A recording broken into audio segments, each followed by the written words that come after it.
Hello পেয়ারা বাজার, বরিশালের পেয়ারা মেয়েদের কি চেহারা। আজকে বরিশালের মেয়েদের চেহারা না দেখলেও বরিশালে ভাসমান বাজারের চেহারা দেখবো। তো চলুন একসাথে দেখা যাক।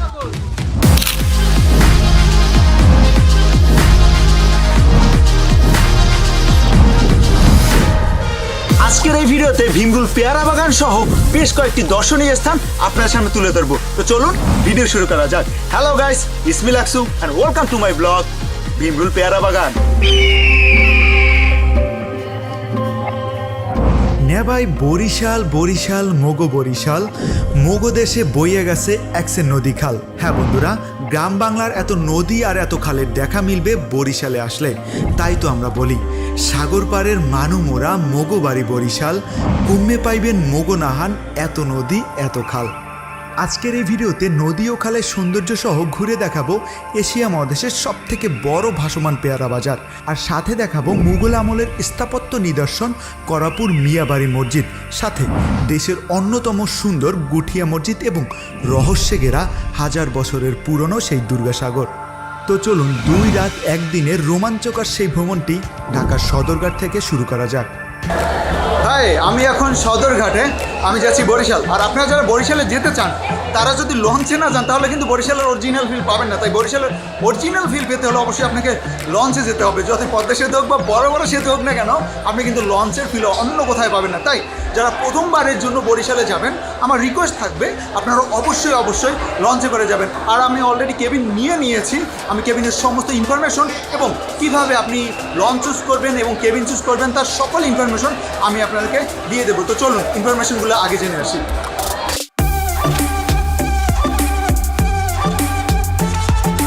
বরিশালের প্রতিটি লঞ্চেই খুবই সুন্দর, যেখানে আপনি নামাজের স্থান থেকে শুরু করে ঘোরাফেরার মতো অনেক জায়গা পেয়ে যাবেন।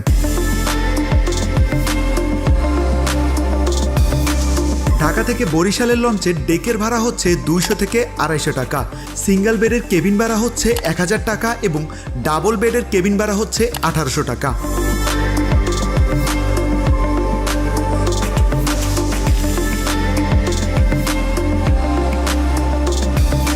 সেমি ভিআইপি কেবিন ভাড়া হচ্ছে 3500 টাকা এবং ভিআইপি কেবিন ভাড়া হচ্ছে 5000 টাকা। খাওয়া দাওয়া আপনি চাইলে লঞ্চেও খেতে পারেন কিংবা বাসা থেকেও নিয়ে আসতে পারেন। যদি লঞ্চে একটু ভালো মানের খেতে চান তাহলে আপনার খরচ পড়বে 150 থেকে 250 টাকার মতো। আর লঞ্চের মধ্যে পেয়ে যাবেন ছোট ছোট দোকান এবং খাবারের হকার, যেখান থেকে চা কফি ইত্যাদি নানান কিছু খেতে পারবেন।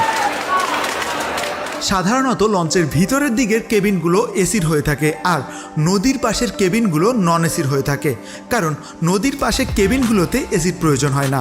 আর কেবিনের সামনের চেয়ারে বসে নদীর মায়াবী সৌন্দর্য দেখে আর বাতাস খেতে খেতে আপনি যে কখন বরিশালে পৌঁছে যাবেন সেটি আপনি নিজেও বুঝতে পারবেন না। রাত 3:30 থেকে ভোর 4:30টার মধ্যে আমাদের এই লঞ্চ পৌঁছে যাবে বরিশাল নদী বন্দরে।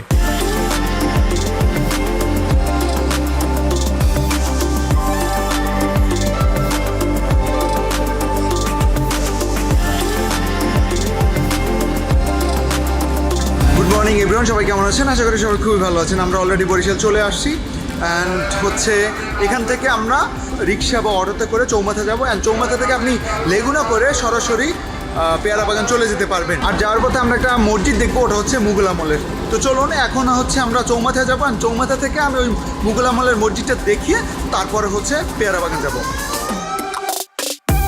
আপনি বরিশাল লঞ্চ ঘাটে সিএনজি অটো বা রিক্সা পেয়ে যাবেন। আপনি চাইলে এখান থেকে সিএনজি ভাড়া করেও ভীমরুল পেয়ারা বাজারে যেতে পারবেন।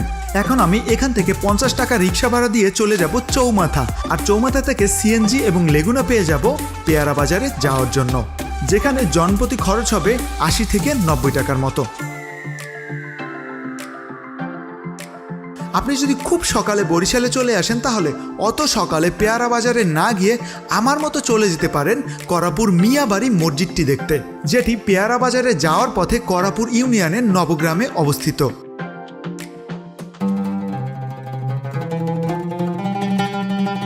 আমার পিছনে যে মসজিদটি দেখতে পাচ্ছেন এটি হচ্ছে মুঘল আমলে স্থাপিত বাংলাদেশের অন্যতম প্রাচীন একটি মসজিদ।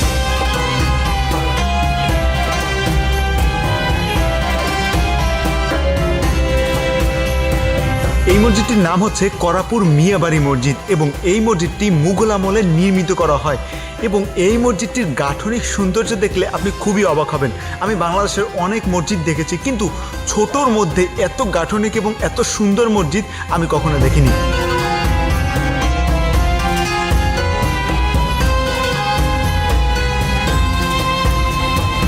এই মসজিদের প্রতিষ্ঠাতা হায়াত মাহমুদ, তিনি ইংরেজদের শাসনামলে ইংরেজদের শাসনের বিরোধিতা করায় তাকে একটি দ্বীপে নির্বাসিত করা হয়। 16 বছর পরে তিনি এইখানে ফিরে 2টি দিঘি খনন করে এবং এই মসজিদটি নির্মাণ করে।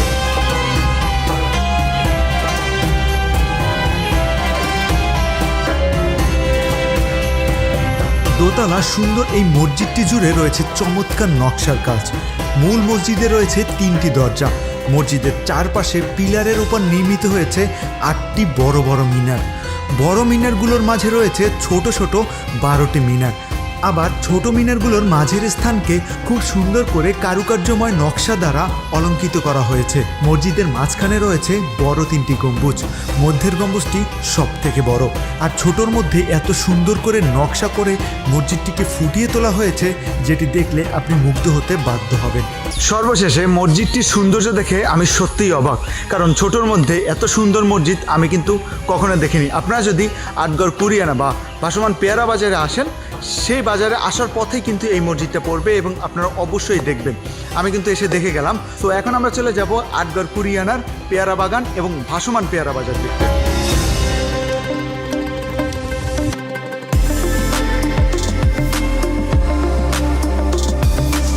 মসজিদটি দেখার পর এখন আমরা চলে যাব ভাসমান নৌকার বাজার দেখা যায়। আর এখান থেকে ট্রলার কিংবা নৌকা ভাড়া করে আপনি চলে যেতে পারবেন ভীমরুল পেয়ারা বাজার কিংবা পেয়ারা বাগানে। আমার পিছনে অনেকগুলো নৌকা দেখতে পাচ্ছেন। অ্যাকচুয়ালি এটা হচ্ছে নৌকা বাজার। এখানে অনেক রকমের নৌকা পাওয়া যায়, ছোট বড়। আপনারা যদি নৌকা কিনতে চান অবশ্যই এখানে তো আসবেনই। আর আপনি যখন বরিশাল থেকে অটোতে বা সিএনজিতে বা লেগুনায় আসবেন, আপনাকে এই বাজারে নামিয়ে দেওয়া হবে। এটা হচ্ছে আটগড় বাজার। এখান থেকে আপনার ট্রলার বা নৌকা ভাড়া করতে হবে, অ্যান্ড ভাড়া করে ভীমরুলে যেতে হবে, তারপর কুরিয়ানা যে পেয়ারা বাগান আছে সেখানে যেতে হবে। সো এই বাজারটা দেখে আমার খুবই ভালো লেগেছে, কারণ এখানে অনেক রকমের নৌকা পাওয়া যায়। যারা গ্রাম বাংলার আসল দৃশ্য দেখতে চান বা গ্রাম বাংলার সুন্দর দৃশ্য দেখতে চান, তারা কিন্তু দেখতে পারবেন এখানে আসলে। সো এখন আমি নৌকা বা ট্রলার ভাড়া করব, তারপর ভীমরুলে যাব, ওখানে পেয়ারা বাজার আছে, অ্যান্ড কুরিয়ানা পেয়ারা বাগানে যাব। তো চলুন যাওয়া যাক।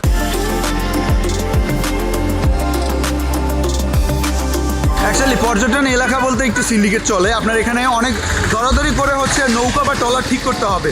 তো আমি একটা ভাইকে পেয়ে গেছি, ওনার একটা নৌকা আছে। আমি একটু নৌকায় ঘুরবো, কারণ ওই ট্রলারের টকটক শব্দ আমার ভালো লাগে না। তো এই কারণে ওনার একটা নৌকা আছে, ওনার নৌকায় আমি যাব। আর আপনারা যদি যেতে চান, এখানে এসে যদি নৌকা টৌকা বা সিন্ডিকেটে পড়েন, তাহলে আমি ওনার ফোন নাম্বার অ্যান্ড ওনার নামটাম সব ডিসক্রিপশনে লিখে দিব। জাস্ট ওনাকে ফোন দেবেন, উনি আপনাদের সব কিছু ম্যানেজ করে দিবে। আসলে অবশ্যই তাকে কল দিয়ে আসবেন, আপনার জন্য বেনিফিট হবে। তো চলুন পেয়ারা বাগান এবং পেয়ারা বাজার যাওয়া যায়।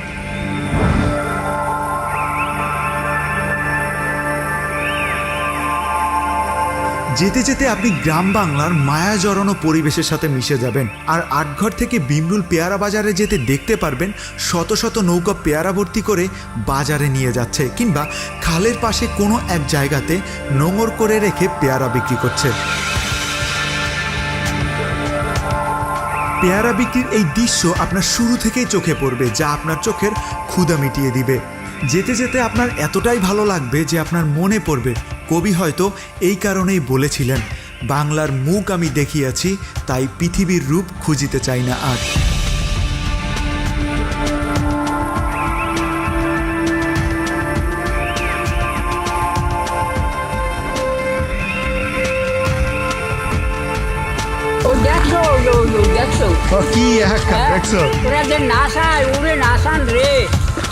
আপনি যখন খালার সবুজ গাছপালা দেখতে দেখতে একটু ঝিমিয়ে পড়বেন, তখনই দেখবেন ট্রলারে করে কিছু লোক গান বাজাতে বাজাতে আপনার মনকে চাঙ্গা করে দিয়ে চলে গেছে। আর আপনি চাইলে যেতে যেতে আমার মতো অন্য কারোর সাথে মজা করতে করতেও যেতে পারেন। বাংলার এই সুন্দর রূপ দেখতে দেখতে আপনি যে কখন ভাসমান পেয়ারা বাজারে চলে আসবেন, সেটা আপনি নিজেও কল্পনা করতে পারবেন না।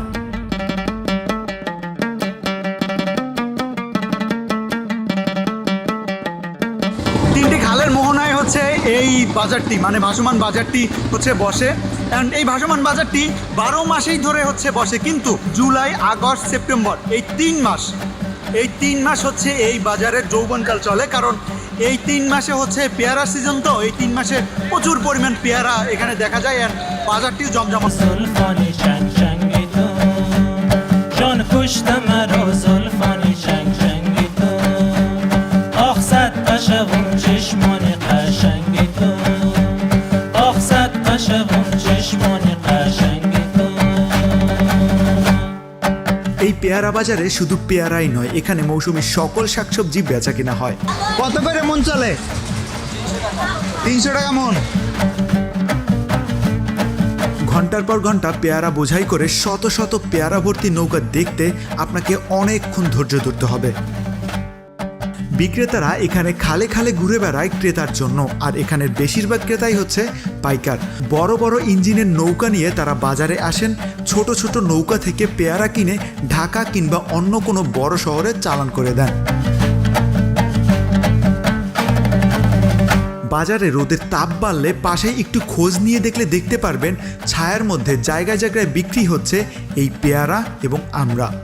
আপনি কি হচ্ছে কাজ করেন নাকি এগুলো আপনার? আমি এই জায়গায় কাজ করি না। কাজ করেন?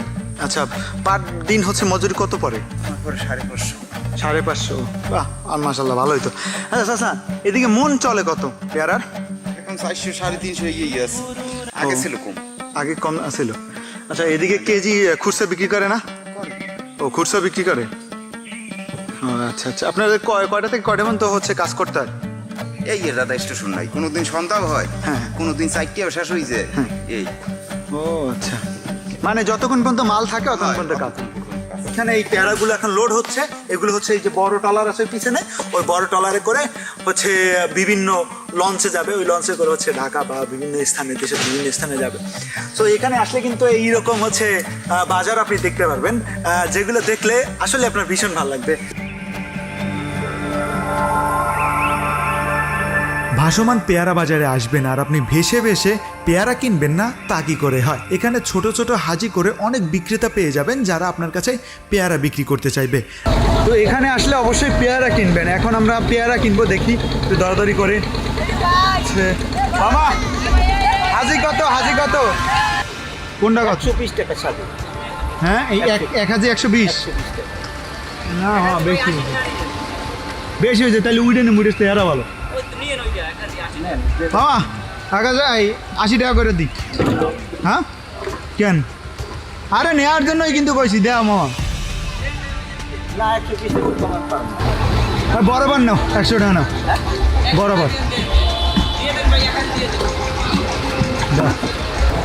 মামা, বেশি দরাদরি করা লাগে নাকি হচ্ছে একদমই বেশিরভাগ বিক্রি হয়? দরাদরি সামান্য একটু লাগে, 10 টাকা 5 টাকা, 100 টাকা 120 টাকা চাইছি, 100 টাকা বেচছি, এইটু। আচ্ছা মামা, কি হচ্ছে পাইকারিও বিক্রি করেন? হয়, পাইকারি মার্কেট দিয়ে আইছি, ওই পাকাটি সব দিয়ে আইছি ব্যাপারই তো। আর এই অল্প কিছু রাখছি টুরিস্টের জন্য। ও আচ্ছা আচ্ছা, এই মন কত চলে? মন পেট্রোল মাছকে বিকাইছে 200 টাকাও, পরে 400 টাকা মন হয়েছে। হ্যাঁ, কালকের পেট্রোল বিয়াইছে 300, পরে বিয়াইছে 200, 150, 880ও বিকাইছে কাঁচামাল।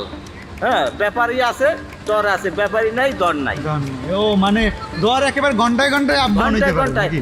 8 ঘন্টার মধ্যে মোবাইলে আইছে, মাল লাগবে, দর বাড়িয়ে যাবে। ও আচ্ছা আচ্ছা, যাক তাহলে আমাদের এই হাজি কত দিবেন? এক হাজি? একটু 100 টাকা বলছেন, নিলে নেবেন, নাইলে কিছু করার নাই।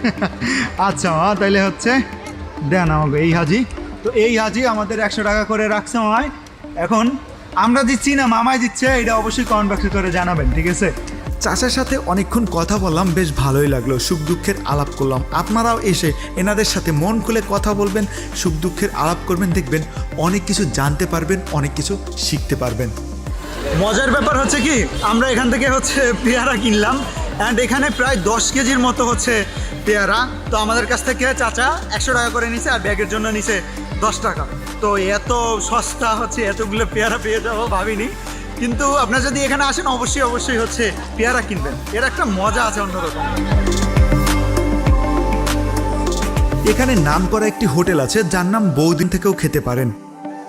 আরেকটি ইম্পর্টেন্ট নিউজ আপনাদের দিয়ে রাখি, সকাল থেকে একেবারে দুপুর পর্যন্ত এখানে কিন্তু বাজার বসে। তো আপনি কিন্তু হচ্ছে শুরুতে ওই মসজিদটি দেখে কিন্তু আপনি এখানে রিল্যাক্সে আসতে পারবেন, অ্যান্ড এখানে এসে কিন্তু এই বাজারটাকে উপভোগ করতে পারবেন। অ্যান্ড যতই হচ্ছে আপনি 9টা-10টার দিকে আসবেন, ঠিক আছে, একটু লেট করে আসলে আপনার মজাটাও দ্বিগুণ হবে, কারণ এখানে প্রচুর পরিমাণ ট্রলার নৌকা নিয়ে হচ্ছে মানুষ এখানে দেখতে আসে। তাদের সাথে আনন্দ করতে করতে আপনি পেয়ারা কিনবেন, পেয়ারা বাজারটাকে উপভোগ করবেন, অন্য রকমের একটা অনুভূতি আপনি কিন্তু পাবেন। বাজার দেখা শেষ, এখন আমরা চলে যাব পেয়ারা বাগান দেখতে। মাত্র 10 থেকে 15 মিনিটের পথ বের হলেই পেয়ে যাবেন পেয়ারা বাগান।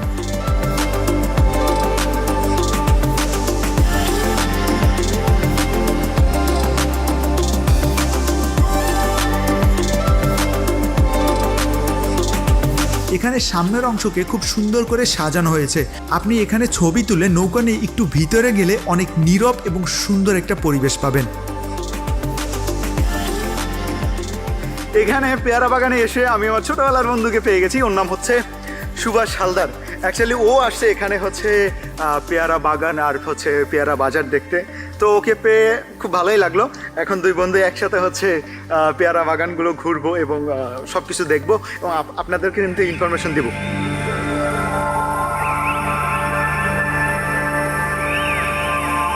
মূলত এই পেয়ারা বাগানে আসলে এর মজাই হচ্ছে এইটা, যে আপনি আপনার ইচ্ছা মতো করে পেয়ারা ছিঁড়ে খেতে পারবেন। কিন্তু একটা শর্ত আছে, সেটি হচ্ছে কি, এখানে প্রবেশ করার সময় আপনাকে টিকিট কাটতে হবে। 30 টাকা দিয়ে টিকিট কাটতে হবে এবং 30 টাকা দিয়ে টিকিট কাটলেই আপনি এই বাগানে ফ্রি, মানে ফুল ফ্রিডমে হচ্ছে আপনি পেয়ারা ছিঁড়ে গাছে উঠে তারপর হচ্ছে খেতে পারবেন। কিন্তু একটা হচ্ছে সতর্কতা অবলম্বন করবেন, গাছের যেন কোনো কিছু না ভাঙে এবং আপনার দ্বারা যেন এই পেয়ারা বাগানের কোনো ক্ষতি না হয়।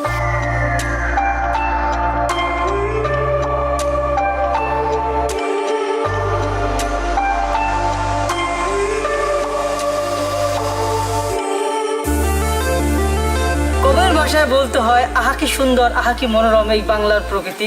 সত্যিকার অর্থেই কবির কণ্ঠে কণ্ঠে মিলেই বলতে হয় আমাদের এই বরিশালের সৌন্দর্য সত্যিকার অর্থেই দেখার মতো। তো আপনাদের নিমন্ত্রণ রইল, আমাদের জেলা বরিশালে আসবেন, বরিশালের সৌন্দর্য উপভোগ করবেন।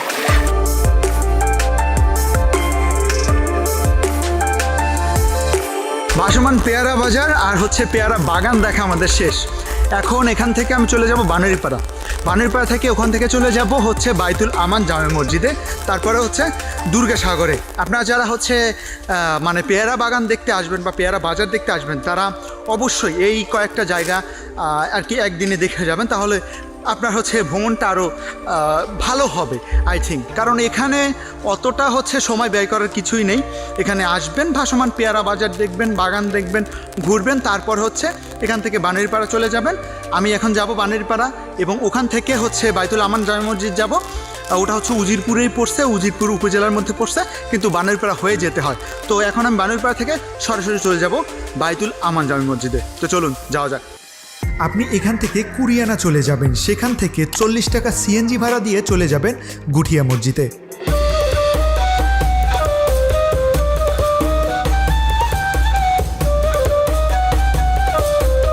এটি এশিয়ার অন্যতম সুন্দর আর বৃহৎ একটি মসজিদ এবং এই মসজিদে একসাথে প্রায় 1500 মুসল্লি নামাজ আদায় করতে পারে। আর মসজিদটি নির্মাণ ব্যয় বহন করেন এস শরফুদ্দিন আহমেদ।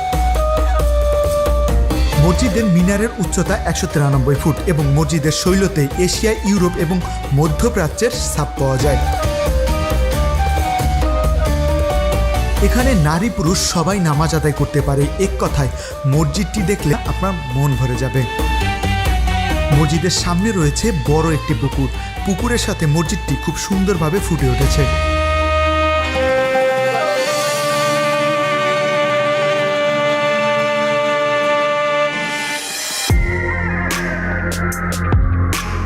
এখন আমরা এখান থেকে 25 টাকা সিএনজি ভাড়া দিয়ে চলে যাব দুর্গাসাগরে।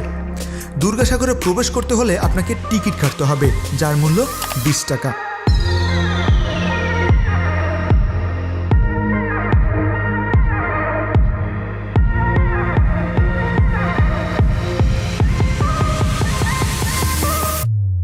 আপনি দুর্গাসাগরের সৌন্দর্য দেখলে মুগ্ধ হতে বাধ্য হবেন, কারণ বিশাল একটা দিঘির মাঝে ছোট একটি দ্বীপ, যা দেখলে যে কোনো মানুষের চোখের ক্ষুধা মিটে যাবে। 1780 সালে চন্দ্রদ্বীপের পঞ্চদশ রাজা শিবনারায়ণ এলাকার লোকের পানির অভাব নিরসনের জন্য এই বিশাল দিঘিটি খনন করে। তার স্ত্রী দুর্গামতীর নাম অনুসারে এর নামকরণ করা হয় দুর্গাসাগর। কথিত আছে রানী এক রাতে যতদূর পর্যন্ত হাঁটতে পেরেছিলেন ততদূর পর্যন্ত এই দিঘিটি খনন করা হয়।